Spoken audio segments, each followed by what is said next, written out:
Hello, we are transmitting to you from our present, which we can only assume is your distant past, the turbulent time that was the early 21st century. Fearing the great cataclysm that will surely befall our civilization, we began this monumental reference of strange and obscure human knowledge. These recordings represent our attempt to compile and preserve wonders and esoterica that would otherwise be lost.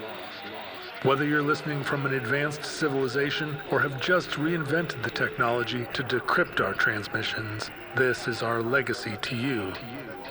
This is our time capsule. This is the Omnibus.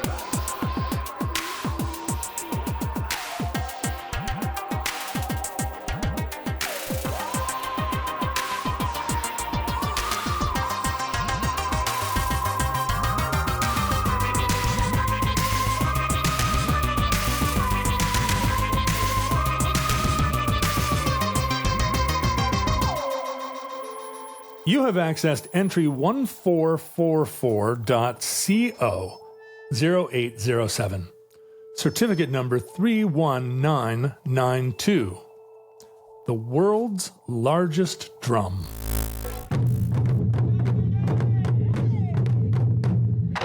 Hello, Natalie. Hi, John. Welcome to the Omnibus Project. Thank you so much. I'm so excited to be here. Where are you calling from? I am in Houston, Texas. Are you from there, Houston? Yes. Wow. Yes, I am.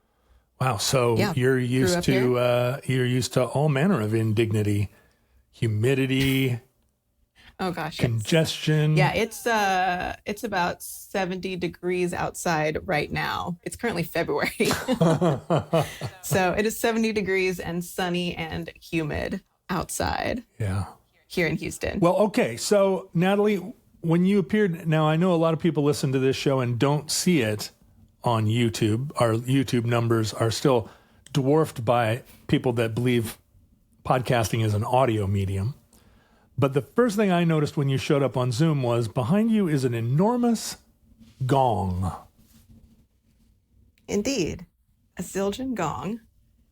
That's true. It is big. It's also torn. As you can see, it's got a big gash in it. It does. And now is that, but you know, and I would say, oh, is that like a fan gong that you stole off of the stage at a Rush concert? But I see it also has a mallet. So it's not, Oh, it does. you didn't just find this gong. This is a gong that you know. This is a gong that I know. Yes, it's on the wall because it's no longer playable. We had to get a new one. I play taiko, which are Japanese drums. And I play with the group in Houston, Kaminari Taiko of Houston, and they are big drums. And as part of our ensemble, we have other accessories, lots of metal instruments and other types of instruments, and some of them are gongs. So this was an old gong that we used to have, and it got a little tiny tear in it. And once a gong gets a little tear in it, it just sounds like a trash can lid, and then it's unplayable and will eventually shred itself like this one has done. And so we took it home. So tell us about the world's largest drum. The world's largest drum. Yes. We'll get to taiko, but the story doesn't start there. The first person in our story is Ulysses G. Leedy. So he was born in Ohio in 1867 and grew up loving drums. His mother bought him a drum when he was 7 years old that used to belong to an old Civil War soldier. And he continued to play drums throughout his whole life. He played in the local band. He was recruited to perform on a traveling band that performed around the country. Eventually settled in Indiana. And with his friend, Sam Cooley, they started building drums and selling them out of their apartment. So Leedy was an inventive guy. He got his first patent in 1895, I believe, 1898. He got his first patent in 1898 for a foldable snare drum stand. Oh, yeah. And from there, he just continued to invent things. I've carried a lot of those in and out of warehouses. But yeah, okay, so I know who to blame now. Exactly. It all started in 1898. So Leedy and Cooley formed a manufacturing company to start building drums and related equipment and selling them. So that was Leedy Cooley.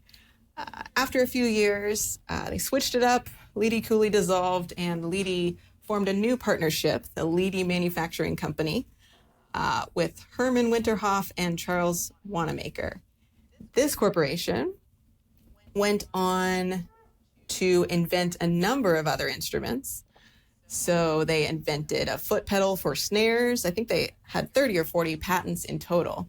And one of them, Winterhoff, invented the vibraphone. Wow.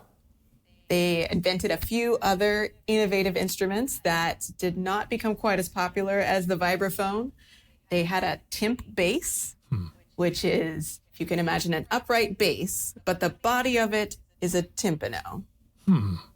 So that's got its own sound.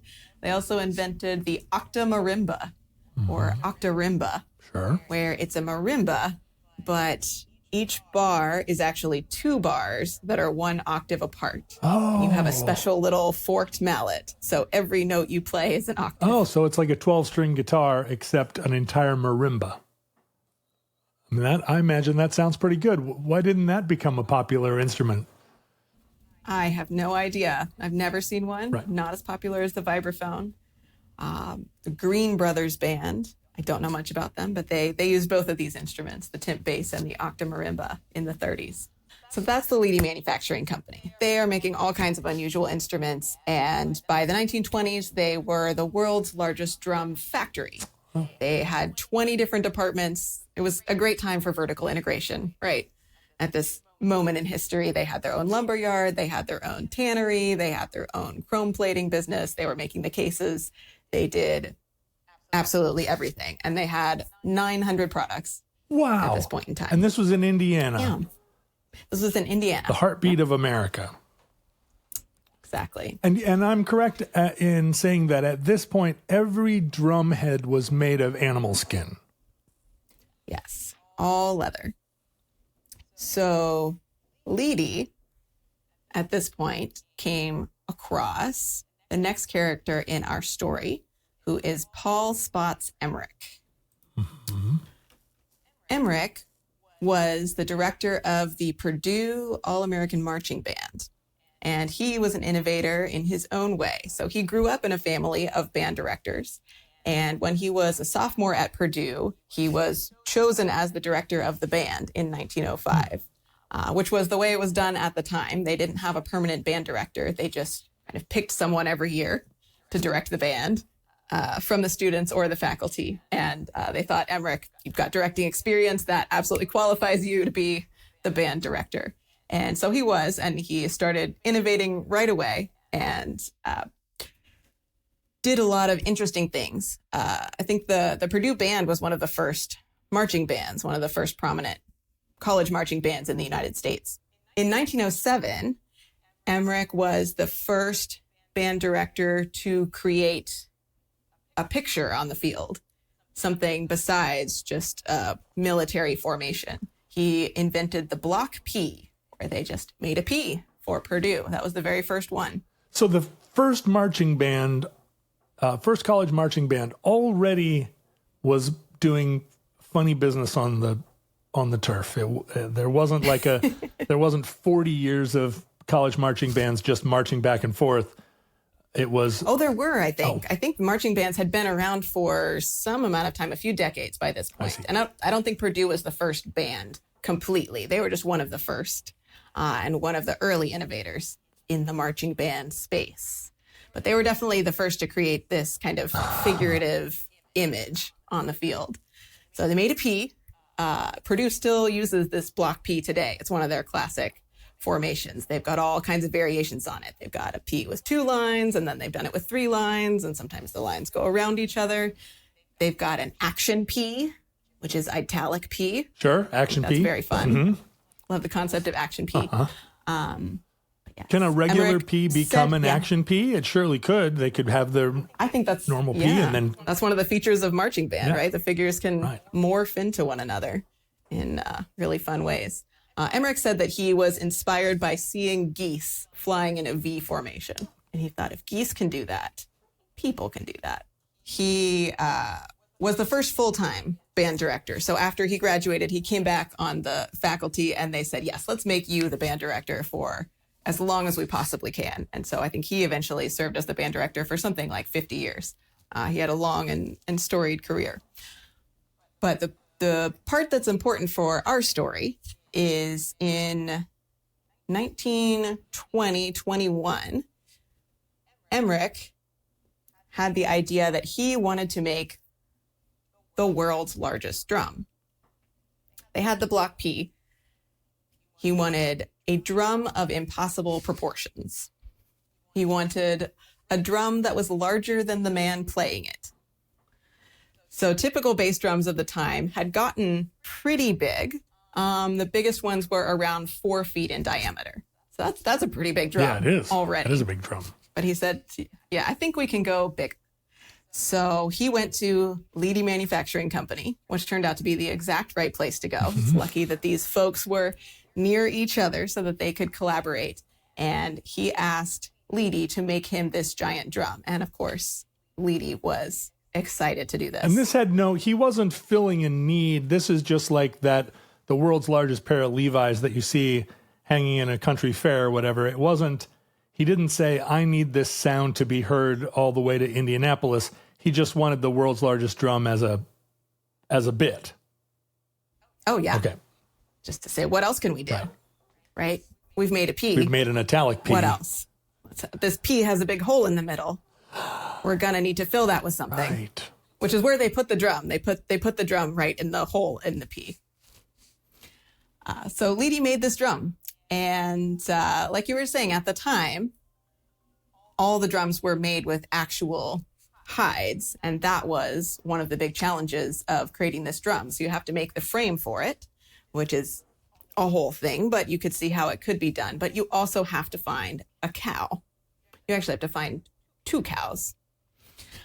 I would think multiple cows in the end. Multiple cows. Well, just 1 per head. Oh, really? Oh. So it's 1, yeah. Well, for a 4-foot drum, but not for the world's largest drum, surely. Indeed, for the world's largest drum. Really? There are no seams, yeah. It is 1 giant hide on each side. I guess that would make sense. So it took them a minute. It took them a minute. These are no ordinary cows. Just a regular cow that you pick out in the field is not going to give you, 6, 7, 8 foot head. But they worked with a local butchery, King and Company. They found 2 cattle that were the appropriate size and kind of a matching size. These cows weighed over 2,000 pounds each. Possibly they were from Argentina. I couldn't figure out if these cows were from Chicago or from Argentina. Could have been either one. Chicago is where a lot of cows met their end at this time. Even ones from Argentina, probably. So it could be both. Yes, they could be from Argentina by way of Chicago. And so you can stretch a cowhide, and you would have to stretch it in order to make it a drum head. But this is something that never occurred to me, and it may not have occurred to you. How much can you stretch a cowhide? Can you double the area by patient stretching? It is much more than you would think. I don't know if it's fully double, but this is a key part of making taiko, is stretching the hide, because it needs to be stretched very, very tight. And the stretching process is part of what actually makes it strong and have the right structure that it needs to have a good sound. So I don't know how you make Western bass drums, actually. They have some other stretching process. But for a taiko, you have the body of the drum and you set it kind of up and down. And you stretch the head across the top. The head is soaked, right, so that it's easier to stretch. And then you kind of I can show you. Oh, yeah. Yes. All right. So I've got a visual aid. This is an old drum head that came off the drum. So you soak the hide and then you put it on top of the drum, and then you can kind of wrap up the edges of it, and you tie ropes all the way from the top to the bottom. Yeah, it has little places where it seems almost like the curls of a little redheaded girl at the edge of Exactly. These are called Mimi. Mimi. These are Mimi, like ears. Oh, they're little ears or little dog chew toys almost, where the rope has gone around Yes. and it's sort of split in order because it's making a circle, and so you would have to you couldn't make it a perfect circle. It's kind of open. What is it? It's cut or sliced around the edges. Yeah. Oh wow. Yeah, you fold it under, and then you cut slices so that you can make a little channel to put the rope through. And it'll stay like this, and you pull and pull and pull, and you twist the ropes around in a certain way to make it tighter and tighter and tighter, and you let it stretch. And you do multiple stretches to continue to stretch it out. And while it's being stretched, you have to hit the top of the drum, or for very big drums, you stand on them, which is wild to see. But the hides are so unbelievably strong. And They're being stretched, and you just jump up and down on top of it. And that's part of the stretching. That's part of the stretching. You have to stretch it. Otherwise, it's not going to sound good. If you just sort of plop it on there and kind of pull on it a little bit and then tack it down, blub, blub, it's going to be a real blub. floppy drum. Yeah, blub, blub, blub. So it takes days to stretch it and let it dry and then stretch it and get it fully to where it needs to be. So probably a similar process for a Western drum, but I'm not exactly sure. Well, young people today think things are so easy, but back in the old days, we had to jump up and down on our drums. They still do. They still do today. Probably not at the big drum factories like Tama and Gretsch. Oh, the Western drum factories? Yeah, No. probably not jumping. The taiko drum factories, absolutely, yes. Back to Indiana. So they did make this drum. They found the cows. They made the drum. And this became Purdue's big bass drum.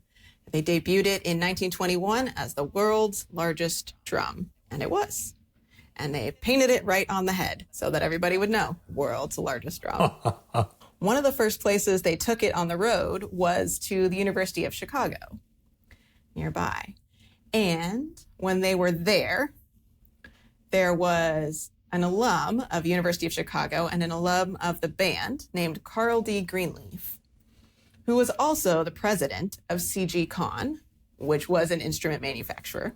So Greenleaf, president of CG Con, saw this big bass drum from Purdue and thought, well, we need one of those. And so made one. Made a second. So now giant bass drum. Now we're in Yes. a drum race. We're in a drum race. So we have two enormous bass drums. So CG Con made a second bass drum, also with giant cows. These ones they did find in the Chicago stockyards. Mm-hmm. And they made a drum that was approximately the same size or bigger, hard to say. He also donated 100 other instruments to the band just to make this the biggest and best band in the world. And University of Chicago nicknamed their drum Big Bertha. Every time there's something really big, it gets named Bertha. It really does. When I was in the YMCA youth program as a little kid in Seattle, we had a school bus. It was called Big Bertha. I know there was a cannon in World War I that was called Big Bertha. What is it about Bertha? I have a list. Because I was also curious about this. So the cannon in World War I is the original Big Bertha. Oh. That's the first one. Oh. And there was a real Bertha. A Bertha? Yes. There is a real Bertha, a Bertha. Bertha. Of course, right. Because she was German. Yes, so Krupp, the manufacturer of this drum, this was a big siege howitzer in World War I, 42 centimeters diameter. The Krupp factory at the time was owned by Bertha Krupp, the daughter of the original Krupp. And so the Germans nicknamed this drum Dicke Bertha. The gun, not the drum. The gun. Yeah. Oh, sorry. Drums on the mind. The Germans nicknamed this drum Dicke Bertha. Gun, not drum. Which is, oh my gosh. Let me give that one more try. Okay. The Germans nicknamed this gun Dicke Bertha, which is Big Bertha, but even actually like stout Bertha, right? Not just big, but like stout, fat, thick. I wonder how Bertha felt about this. Is she on record as being like, thanks a lot? I could not find anything about her particular feelings about the nickname. Okay. But yeah, that was the German nickname for it. And the Americans actually, once they heard about that, they started calling all of the big German guns Big Bertha. And then from there, it went on and on and on and on to various other things. Yeah, there became a Big Bertha race. So what are some other Big Berthas? There's some other things. So there's a line of golf clubs. Seen these Callaway golf clubs with an extra large head, Big Bertha. There's a train engine, a banking engine on the Midland Railway. I know that one, yeah. Yes. There is a special version of the Vauxhall Victor, which I don't know that much about, but it was an extra super big racing car. Mm-hmm. They called that one Big Bertha. There was a 19th century Prussian-American con woman, Bertha Hayman. She was a lady of size, and her name was Bertha. She was called Big Bertha. She scammed a bunch of men by pretending to be wealthy and then inviting them, kind of Nigerian prince style, saying, oh, I live in that estate over there. You know, you can see, and I would love for you to come work for me because you are such a special man. But my funds are just tied up at the moment. So I just need, the bank says, I just need a small advance. If you could help me out with that, then I will set you up for life. And just guy after guy fell for this. She scammed her own attorney. She scammed a guy from prison. So she was extremely successful at this lifestyle. One that I really love is there's a cow, Big Bertha, sure. Great cow name. Sure. There is a cow that holds 2 Guinness World Records. Same cow. This is an Irish cow. She was born on St. Patrick's Day in 1945, so already auspicious. And the first record that she holds is she is the oldest recorded cow to ever live. So she was born in 1945. She died on New Year's Eve, 1993. What? I know. Who ever heard of a 50-year-old cow? Years old. Incredible. Incredible. I hope they immediately made a drum out of her. Well, they stuffed her. They did. And she's currently in the Corn Palace she's somewhere? Currently stuffed. She's, I think, at a vineyard on a farm somewhere. Wow. Something like that. Yeah, when she died, they held a wake for her in the local pub where she often visited in life. I'm just going to look real quickly here. Oh, How absolutely. old is the average cow? Which is going to increase, you know, I like my Google results to be really confused. I don't want them to ever really get a hold of me. And how old is the average cow is just that's just going to change the algorithm. It says cows can naturally live 15 to 20 years old, but in agriculture, it's much shorter. Dairy cows, oh, well, that's because they kill them to make them into other things. Yes. But so, yeah, 20 years is a normal cow. 20 years. Normal cow. 48, this one. Almost 49. Big Bertha. So that's her first Guinness World Record. The second world record, related, she produced the most calves ever recorded. Do you want to guess how many calves a cow might give birth to in 48 years? 60 calves. Not quite that many. It was 39. Okay, 39. Because I was like, how long does a calf gestate? It's not like a rabbit. She can't have a cow because she can't have a calf like every 4 months. But does it take a whole year? I feel like it's once a year, maybe once a year. All right, that makes sense. 39 calves. 39. There's more. There's a moon rock collected by Apollo 14, one of the biggest ones, Big Bertha. They're computer monitors. This one's kind of wild. There's a Marvel superhero called Big Bertha. I don't know much about. This is a minor superhero, part of the Great Lakes Avengers, which I had not heard of. Wait a minute. There are regional Avengers? Apparently. Oh, wow. Somebody, well, you know that there's a futureling with heavy duty Marvel lore who's like, absolutely. Oh, you don't know about the Great I look Lakes forward Avengers? to corrections. Yeah. Great Lakes Avengers, Big Bertha. So her backstory is she is a famous fashion model in Milwaukee, and her superpower is that she can grow her body alter her body fat at will. And when she is supersized, she has superhuman strength and is bulletproof. So that's pretty standard superhero stuff. Yeah. But the catch is, and trigger warning for body dysmorphia, the catch is that when she wants to shrink back down, she has to vomit. Oh, that's terrible. Whose idea was this? It's really, really terrible. This is in the 80s. Right. So even then, checks out. kind of inexcusable, I would say. So when she grows to supersized, you're not saying she grows 40 feet tall. It's just that she gets obese. I think so, yes. Interesting. Yeah, that was really a choice that somebody made. I don't think at the time there were that many female comic book artists.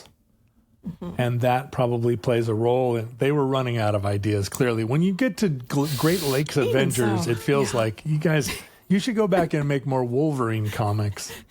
Yeah, what haven't we done? Maybe that's why there's so many sequels these days, because here's what happens when we try to come up with new ideas all the time. Just do another Spider-Man. Just start over with that story. Everybody likes it. Exactly. Yeah. Exactly. There's one more Big Bertha. I don't know if you've heard of this one. A tunnel boring machine. Here in that Seattle. Dug the Alaskan Way Viaduct Replacement Tunnel. Absolutely. Under downtown That's Seattle. our primary Big Bertha now here in the city, because Big Bertha really struggled at very early on in her career of digging the tunnel, and it's an enormous tunnel. They'd put down a pipe to test at the beginning of that tunnel, that's all kind of landfill. It used to be a tide flat, and to fill it in, they just threw every broken bottle and dead cow and old cart. It was just like, let's throw it all in there and try and fill it up. And so they put a relatively small pipe down there to just test like how far the bedrock was. And then they forgot to take the pipe out.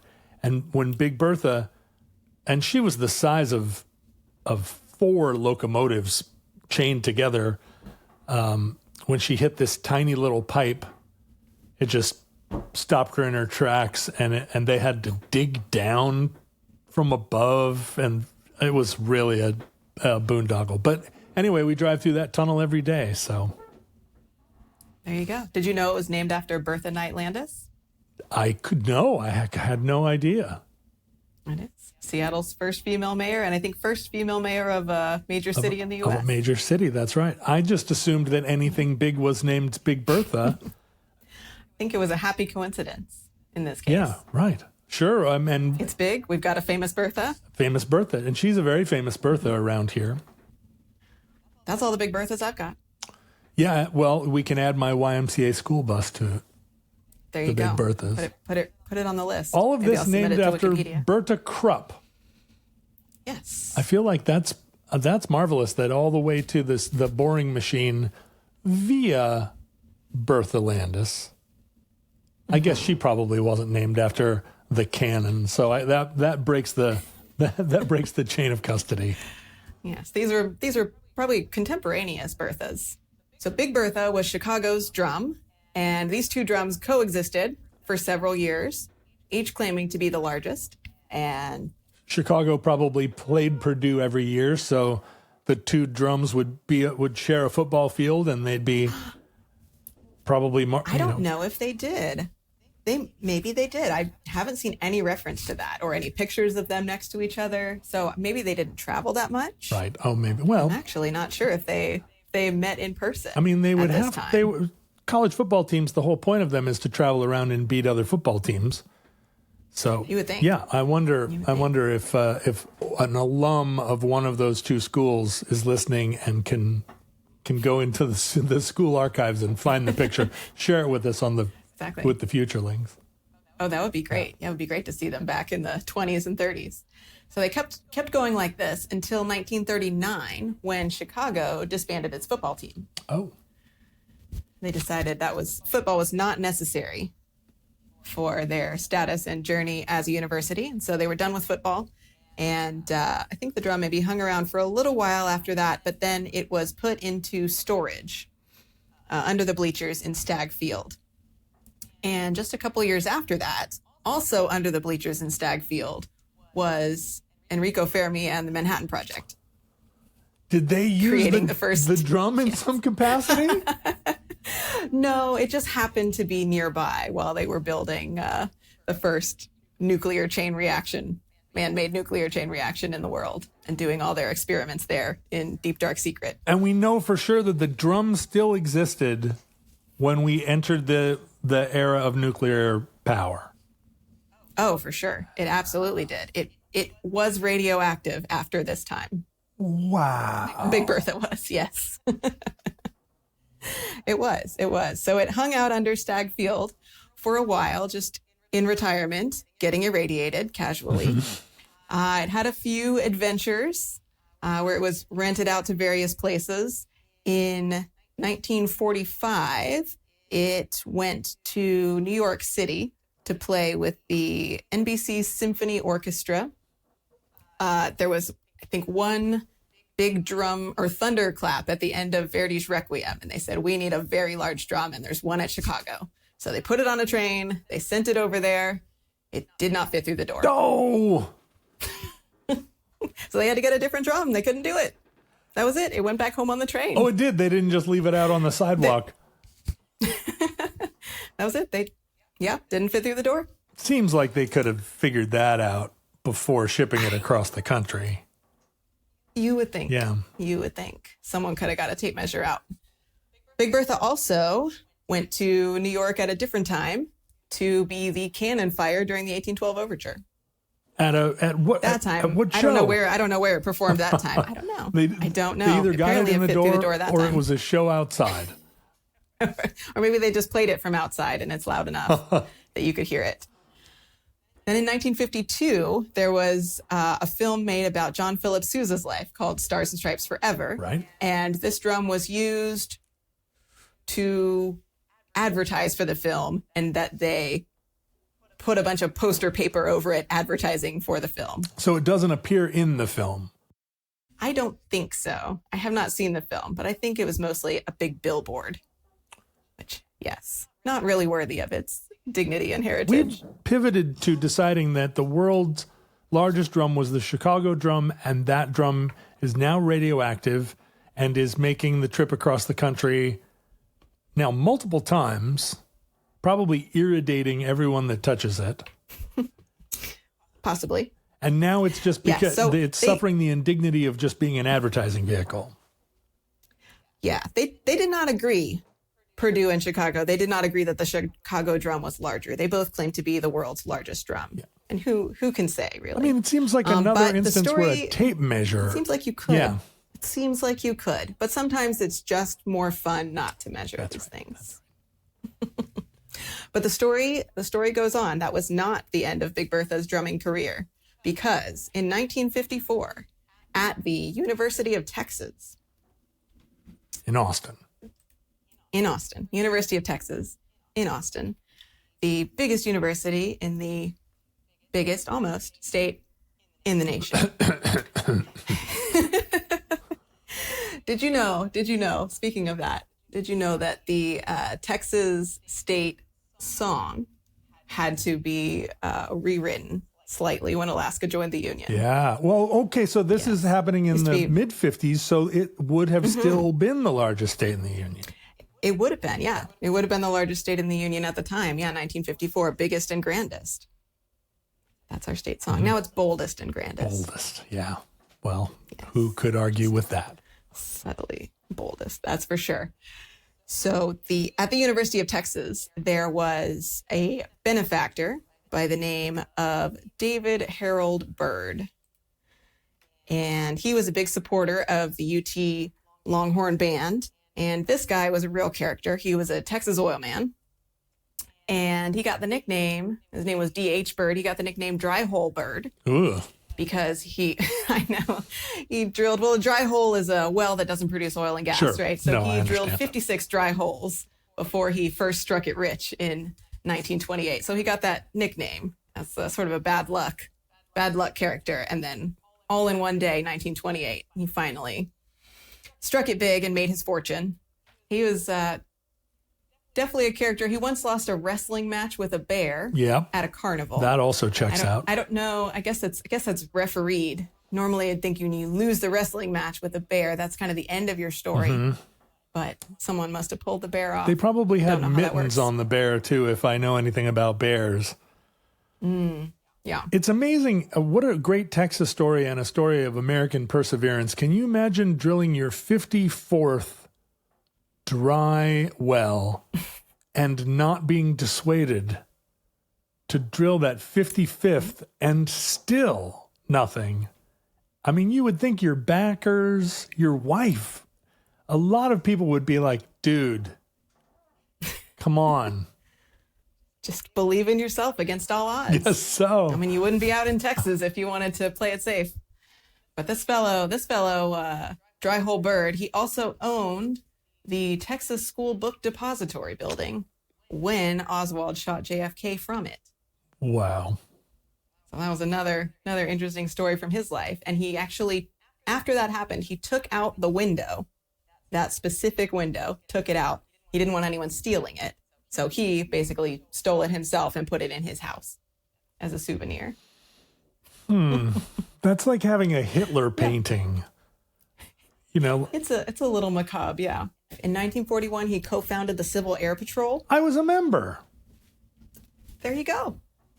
Thanks to Dry Hole Bird Wow, Dry Hole Bird. He really's. and Gil Rob Wilson together founded the Civil Air Patrol. Huh. But yeah, so Dry Hole Bird, his whole thing was he thought, okay, Texas needs to have the biggest drum. Of course it does. So he got together with Moton Crockett, who was the director of the Longhorn Band at the time, and they searched the country. And in this search, they came across this Chicago drum, Big Bertha, which by that point was out of the stadium and had been given back to CG Con, the original manufacturer. So it was just hanging out at Con at this point. So they went and they found it, and Moton Crockett went up there and talked to Carl Greenleaf, I think still the president or still in charge of the drum at CG Con, and Greenleaf sold it to him for $1.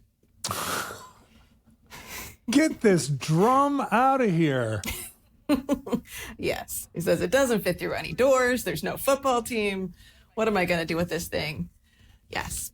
Well, according to Crockett, Greenleaf said, well, the biggest university in the biggest state should have the biggest drum, so I will sell this drum to you for $1. So however that happened, Crockett ended up with it. He borrowed a Ford Fairlane, rented a U-Haul, drove the drum back to Texas himself, took him 3 days, and eventually got it back to Texas. It was in bad shape. It still had the advertising paper all over it. So they had to soak the heads, get that off, do a bunch of repairs to the drum. That took a year or so. And in 1955, they debuted it at University of Texas as Big Bertha. And it was back on the field again. Hook 'em horns. Hook 'em horns. Exactly. Exactly. So it became a member of the Longhorn Band. They got a Big Bertha crew, and the Purdue drum had also taken a hiatus during World War II because the materials that they needed to repair it were also needed for the war effort. So they had to kind of put it in the closet for a while. But it had been revived also around this same time period in the 1950s. So the rivalry was rekindled at this point. You're kidding. The two drums are still, and so you have surely seen video of these drums in action in the 50s?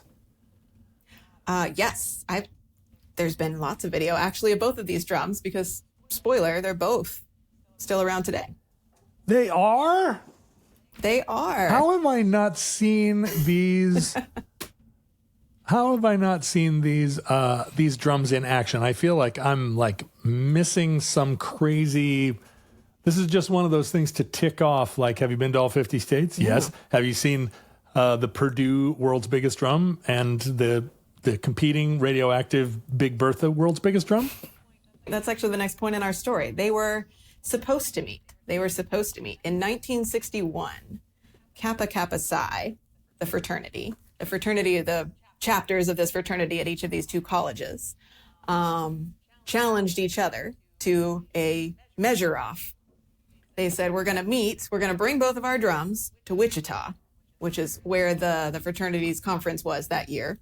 And they had all these rules. They said you got to push the drum through 6 different cities on your way there and play it in all 6 cities. And you got to meet here on this date. And we're going to measure these 2 drums, put them next to each other. And we're going to see once and for all which drum is bigger. And I've only heard the Purdue side of the story, which is that they were the only ones to show up. Oh. On the appointed date. Oh. I don't know what happened to Big Bertha. I don't know if they didn't make it on time, if they decided not to go. I'm really not sure. But do you think they chickened out? Do you think they knew something and they were like, we don't want to put our drum to the test? I think Bertha really is bigger. I think most of the evidence does point to Bertha being actually bigger. So I don't know. I don't know what the real story is behind that. But this gave Purdue the ammunition that they needed to claim for the next 50 years that they, for sure, had the world's largest drum. UT couldn't even show up to challenge it. And so these drums still exist and are still used? Almost. So the Purdue drum still exists and is still used. Yes. It fills the P. It fills the P. Yes, they have new heads. Around in the 60s, they both got synthetic drum heads. Oh. That was when Remo first came out with synthetic drum heads, and they were able to make some very large ones for these drums. So that made the repairs and maintenance a lot easier on these drums. Right. And the Purdue drum is still in use. Big Bertha made it to its 100th anniversary in 2022. And at that point, they had it repaired a couple of times. They shipped it off to Remo in California to be repaired. They had a local place in Austin do some repairs on it. But by the time it got to being about 100 years old, it was really getting to a point where they couldn't keep repairing it. So what they did was they retired Big Bertha, and a shop in Austin, A&F Drum Company, made a new Big Bertha 2, which is bigger. So now there's a second Big Bertha, and this Bertha they made sure to make dimensionally the largest drum. Yes. Big Bertha 2 is for sure larger than the Purdue drum. So their dimensions, the Big Bertha 2 is 9.5 feet across. And the Purdue drum is about 8 feet across. They're very cagey about the dimensions. And original Big Bertha is also about 8 feet across. Yeah. Are they trotted out on? I mean, I have never been to a University of Texas football game. Mm-hmm. Is this part of the Texas tradition that this big drum comes out? Yes. So they both of these drums, a big part of them is the carriage. So that was part of the innovation that Leedy made originally, and that they also made at Chicago, was you obviously can't carry this size bass drum like normally a marching bass drum. You've got a harness, right? It's strapped to the front of you. Right. You can't carry these, so you do need a carriage. I think the Purdue carriage was built on a Model A frame, and the Chicago carriage used airplane tires. Oh. This was all their 1920s technology. And these carriages still exist today. Big Bertha 2 has its own custom carriage with little long horns on it. And the drum crew is usually about 6 people. So there's 4 pushers and 2 hitters. So the pushers push the drum around, and the drum does spins and it does tricks. And on the Purdue one, at least, they can kind of push down on one side of the drum and jack the other end up. And people can do little flips and tricks and things on the side of the carriage. So it's a whole production. So one interesting other character in this story is University of Missouri also has a giant bass drum that they built in 2012. This drum is called Big Mo. This was 9 feet across. So at the time that it was built, it was clearly bigger than both the Purdue drum and the original Big Bertha. Mm-hmm. But it did not seem to affect the rivalry at all. They were like, whatever. They're like, we've got our own thing going on over here. Like, that's nice. So, and then the new, Big Bertha 2 then came in over the top, also 9 feet and 9.5. And so, yeah, Missouri just I think, just had to take a back seat. Be clear that this is the biggest drum in the biggest state. And so what is the, just to sort of bring it back around, what is the largest Japanese drum? The The largest Japanese drum. Oh, can I tell you about the Disneyland drum first? Okay. There's one more. There's one more. I'm dying and then to you can know. ask that. Then yes. So one thing I found curious was that Remo seems to have built a 10-foot drum, 10-foot bass drum for Disneyland in 1961. And none of the marching bands really mention this drum, but it seems like it existed. I don't think it currently exists, but I think I've seen video of it being in a parade. Remo says they made it on their website. They have like videos and pictures of them making it. It looks like it's a real drum that they actually made, is actually playable. And Mickey Mouse played it in the parade. So it was at the opening of Magic Kingdom. They had this 10-foot drum. So Mickey was sitting behind it, kind of an unusual place to play, and just kind of hitting it near the rim. But I think that's a bigger bass drum. How could Disney have the biggest bass drum in the world and let it just disappear? I don't know where it is. I mean, someone's got to know. I mean, if Could it be- anybody has fans, it's Disney fans. Right. So- Oh my God. Well, so do you think it could be? I wonder if it's something that's at that scale structurally. A drum can't hold its shape, and it becomes a singularity. The drum collapses in on itself. Possibly, yeah. I know the body kind of gets warped sometimes from all the tension that you have to put on it. So that may be what happened. There is a drum float currently in one of the Disneyland parades, but I don't think it's a real drum. It has light bulbs all over it. I think it's an image of a drum, you know. Okay, so what is the world's largest Japanese drum? World's largest Japanese drum. All right, there are a few, and many of them are larger than all of these bass drums that are the quote-unquote world's largest drum. So the largest taiko in North America, or the largest kind of traditionally crafted Nagaro daiko in North America, is one that was built by Asano Taiko in Japan. This is one of the major, 400-year-old drum manufacturing companies in Japan. It's currently in North America. It's on loan to Tiffany Tamaribuchi in Sacramento. And this is a huge drum. I don't know the exact dimensions of it, but the drum itself weighs 780 pounds. And it's on a stand that weighs 860 pounds. So this thing is, you probably can't even see my hands, but you could hardly reach across it. It's enormous. And it is in the same style of this little friend that I have back here for the folks watching the video. So carved from a single log?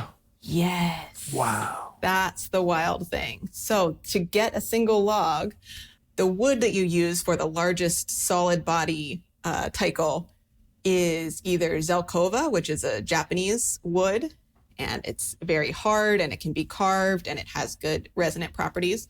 There's also bubinga wood, which is from West Africa, Cameroon usually. Oh, yeah. And so both of these kinds of woods are also prized for furniture making, I think, because they're very beautiful. They have a nice grain pattern. They're very hard. They have certain properties that work for that. And both of these can grow very, very large.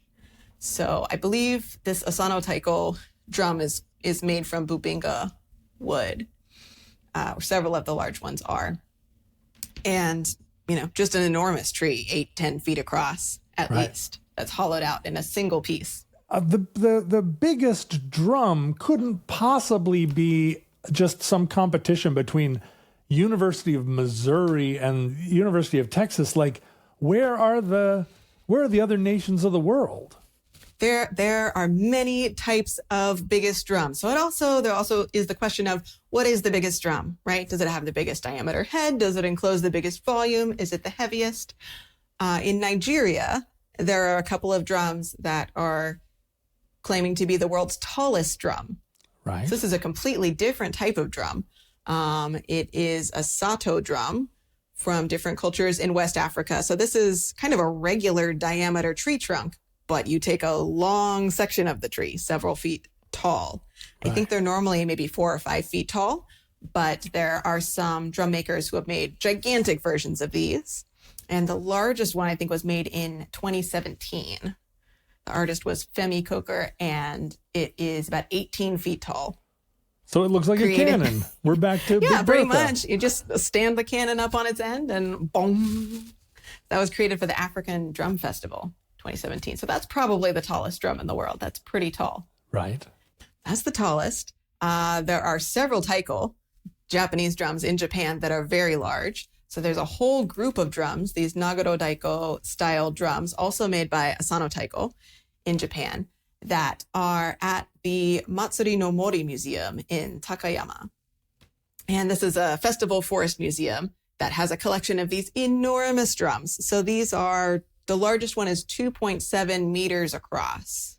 So very big and solid wood. Each of these is solid wood, a single tree, a single hide that's stretched across. And at the museum, these are played by puppets, kind of these dolls that actually play the drum. Although from time to time, humans play them as well. So these are remarkable, 3 enormous drums. The largest one weighs about 4.5 tons. So there are drums that are even larger. It's a different style of taiko, where the body is made out of wood or made out of different things, but not necessarily carved out of a single piece of wood. The body's a cylinder, and you have these heads. It's actually this style. There we go. This one. Oh, I see. So that does feel like an African style where if you squeeze on those ropes, does it tighten the tension on the head? So that's kind of a talking drum thing. Yeah. This is not that. It does have ropes in a similar way, but you don't squeeze them when you play it. You just tighten them to begin with until it's very tight, and then you hit the drum. Right, I see. So this is a very small version of it it's super, super light. This is an okedaiko that is meant to be worn across your body, and you can walk around with it. Hit it. Here.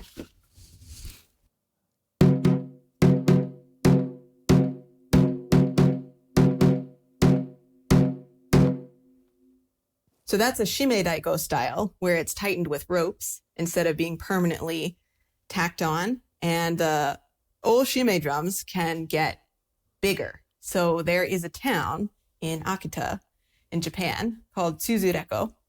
And this town has sort of 2 little hamlets in it.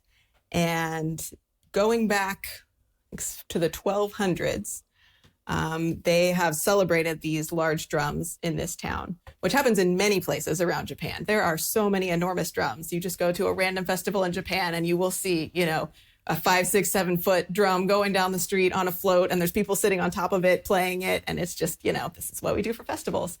But this town in particular, Tsuzureko, these 2 towns, they had a difficult time with the rain. And so they were praying for more rain. Of course, you do that by making the sound of thunder, of course. And you need a very big drum to do that.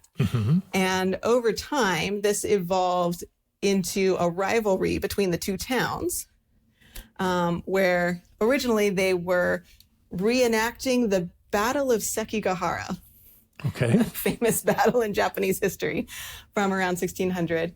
And it got very realistic after a while, and it was getting to be kind of violent. So they sort of pivoted to a more wholesome rivalry where they would see who could build the biggest drum. We could solve so many human problems if we just stopped having wars and had it be a drum off, right? A drumline competition. Yeah. Music fight. Music fight. Every fight should be a music fight. Agreed. Yeah, so they just kept building bigger and bigger drums, and currently they have 4 enormous drums that the 2 towns collectively own. The largest one is 3.8 meters across, 12.5 feet. Oh, wow. Absolutely huge. Is this the world's biggest drum? No. Go on. It's not. So that you can play six people at a time on each head, 4 people sitting on the top and 2 people on the bottom. Absolutely enormous. So those are huge. The world's largest drum, according to the Guinness World Records, is a drum in South Korea. So this drum was built in 2011 in Simcheonmeon, South Korea. It was built by the Yeongdongun local government and Seokjae Lee. But so So now we're into government-funded drums. Yes, so this drum is honoring Korean traditional music, gugak, which has many different kinds of drums in it of all different shapes and sizes. And there's Korean temples that have very large drums as well. So those are some of the biggest drums in the world. This particular drum was built at the Yeongdong Nangye Traditional Music Center, which is kind of at the center of Korean traditional music in Korea. So they've built this entire museum to celebrate it. And as part of that, they built an enormous drum in 2011. So this drum is 5.4 meters across and weighs 7 tons. Yeah, so it's about 19 feet. Wow. I mean, it seems like it would create a sound that you could hear 10 miles away. A thing that big would resonate at a depth that would like create waves in the water. It absolutely must. I mean, even an ordinary wine barrel sized taiko, you can, probably hear it a mile away on a good day. Right. This drum has to be absolutely enormous. And I believe if you go there, you can hit it. I know. Worth get a big trip. Stick, right? There's two more. There's 2 more drums. So I believe that's the world's largest drum. Guinness World Records certainly thinks so. Guinness also has a record for world's largest bronze drum, which is a drum in China. So a completely different style of drum, right? A cast bronze, open at one end, no cows involved, 0 cows. This was created by Wei Chi-chu in 2018. It is 21 feet across, 9 feet deep, and it weighs 50 tons. So there's no Model T driven cart that's carrying it around. No, this is resting on the back of 4 stone bulls. Immovable.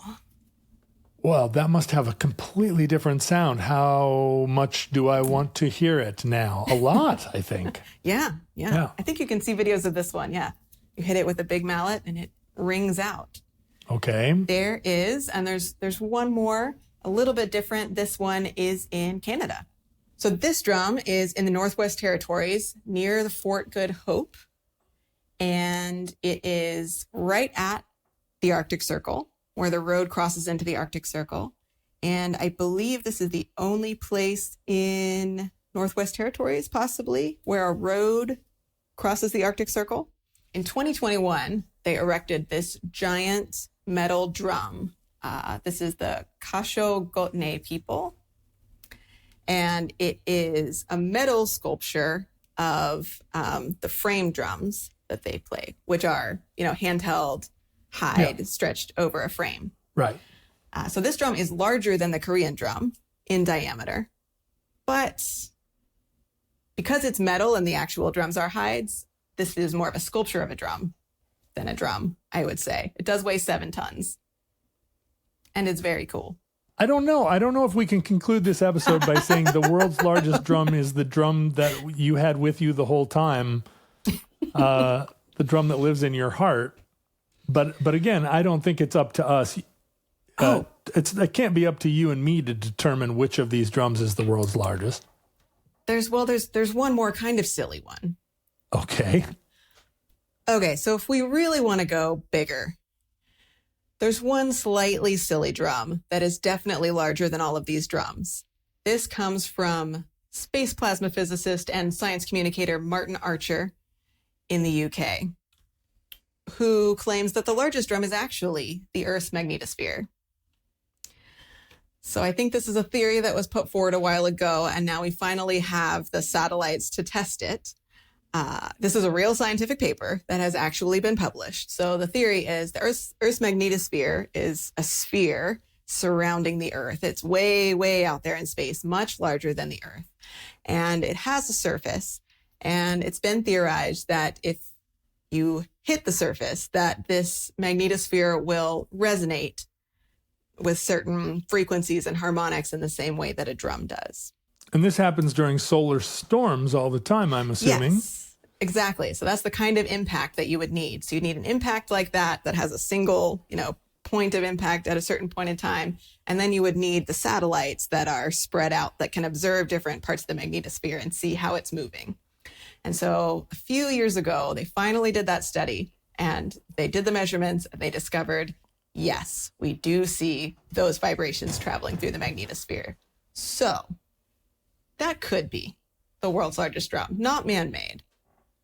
Well, we've established on the Omnibus many times that British scientists are some of the silliest people, and physicists especially are very silly.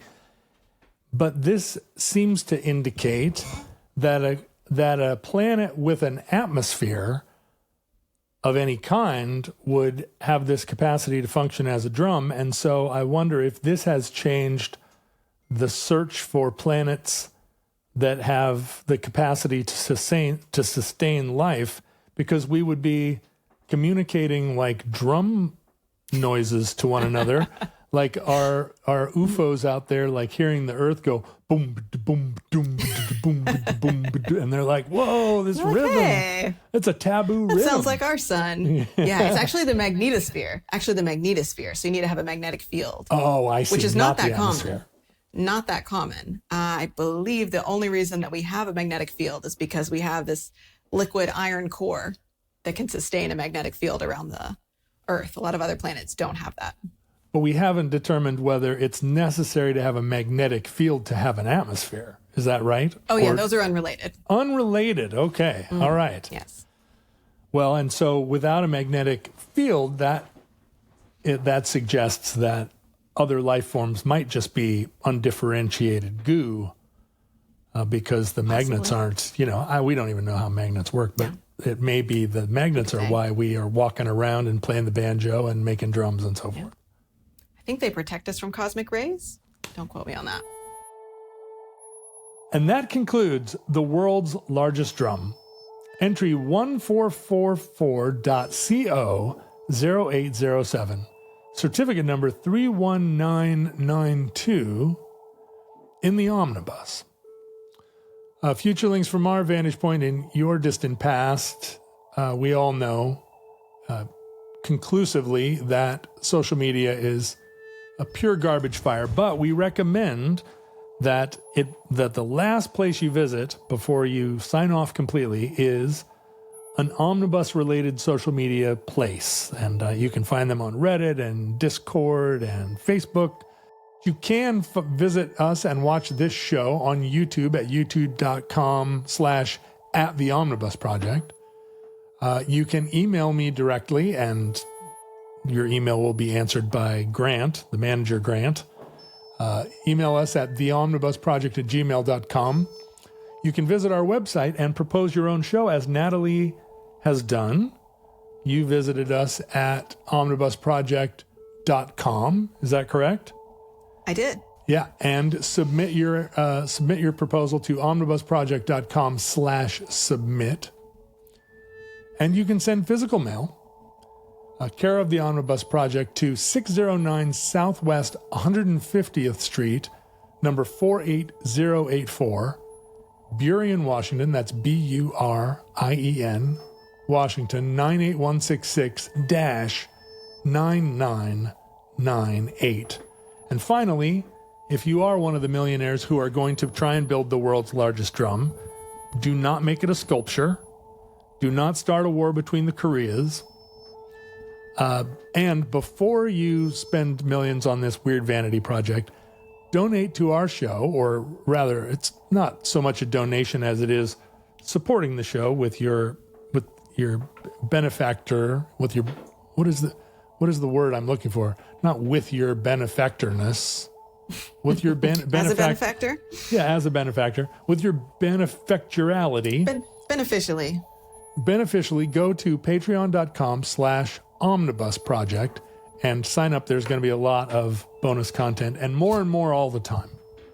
I just want to promote the idea of supporting the artists in your community. If you have a taiko group near you, you can go see a taiko show or take a taiko lesson.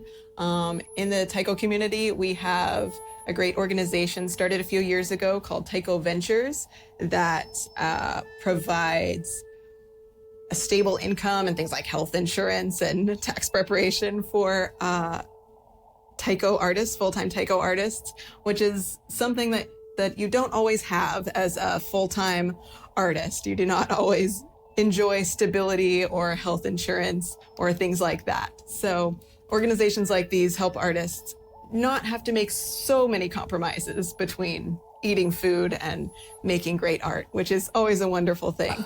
So if you want to donate to Taiko Ventures, I support that, or find any art, any artist in your community and go support them with literal dollars is the best thing that you can do. Go buy tickets to a show or take a class or buy an album or a book or whatever the artist produces.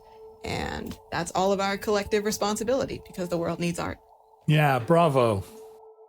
Futurelings.